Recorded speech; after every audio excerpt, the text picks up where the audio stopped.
This American cop was darker than any criminal he ever caught. In 1972, Officer Raymond Doyle served in the quiet town of Ashford, Kentucky. Everyone called him the friendliest man in town, always smiling, always helping neighbors. To the community, he was a hero. But behind closed doors, Doyle kept a secret that no one could imagine.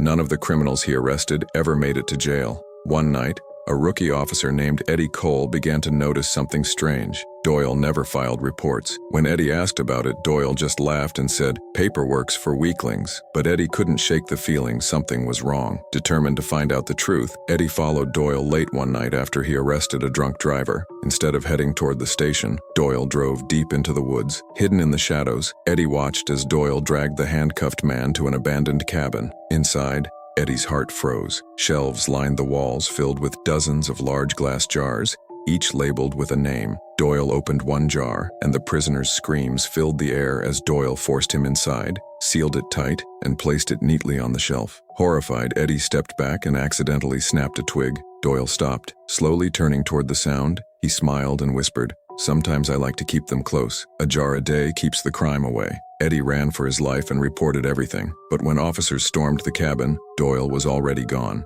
The jars were still there, and what they contained was unspeakable. The scariest part? Doyle was never caught. Comment: Part 2, if you want me to reveal what was inside those jars.